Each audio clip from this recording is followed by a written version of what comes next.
After causing massive devastation in Puerto Rico and then Dominican Republic, Hurricane Fiona is getting stronger. For the latest on the storm, let's go live now to Washington Post Deputy Weather Editor Kasha Patel. Kasha, thanks for joining us. Let's talk about this hurricane. It is the first major hurricane of the Atlantic hurricane season, and it's now been upgraded to a Category 3 storm. So what exactly does that mean, and where is it headed next? Yeah, great question. So it's a Category 3 storm. When it hit Puerto Rico, is actually a Category 1 storm. So it intensified quite rapidly, just overnight. And basically what these categories mean, they correspond with the wind speed. So right now it's going about 115 miles per hour to be a Category 3. Now, there is some indication that it could strengthen even more and become a Category 4 storm. And that would mean that in order to be a Category 4 storm, it has to be at least 130 miles per hour sustained winds. So right now it's passing. It did a tremendous damage in Puerto Rico, as you can see in these images, Puerto Rico and the Dominican Republic. One thing that a lot of people, I think, might underestimate is that people talk about the winds, and the winds are very devastating. And that's what happened with Hurricane Maria, for instance. That was a Category 4 when it hit Puerto Rico.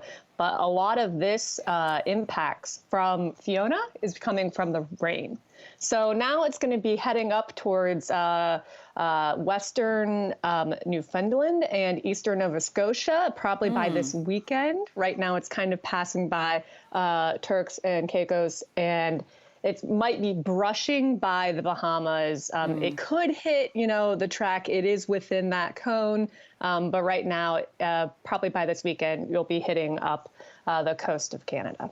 Okay, and when it does hit the coast of Canada, what do you predict in terms of what category it will be at that point? Does it reach a peak of Category 3 and then slowly lessen, or what's kind of the life cycle?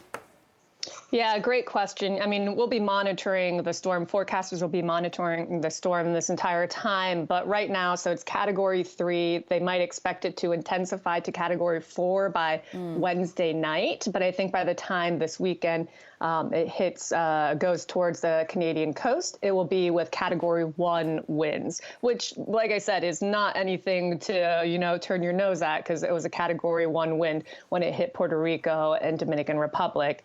There will also be potentially a lot of heavy rainfall and storm surge. So it's not just the winds that will be doing damage. In fact, probably more impactful will be the rain that it will bring and the flash flooding. And of course, yes, the flooding that you mentioned. And, you mentioned the Category 1 in Puerto Rico, and a majority of the 3.1 million residents there are without power. So not to undermine what it can do.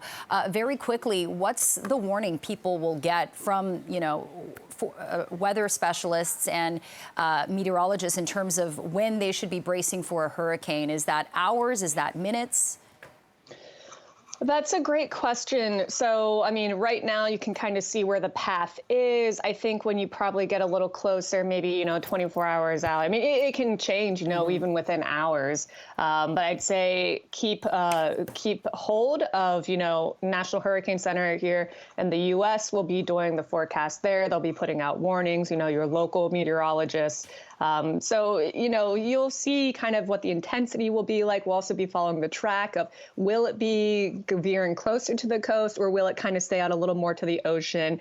If it stays out a little more to the ocean, how much is ocean storm surge actually going to bring water inland? So I'd say just, right now it might be like a little too early, because we are several days out from when it will hit, maybe Friday, Saturday.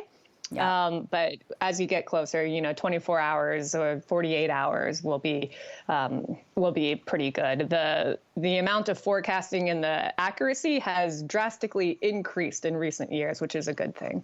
Okay, Washington Post Deputy Weather Editor Kasha Patel, really appreciate your time and insights this afternoon. Take care.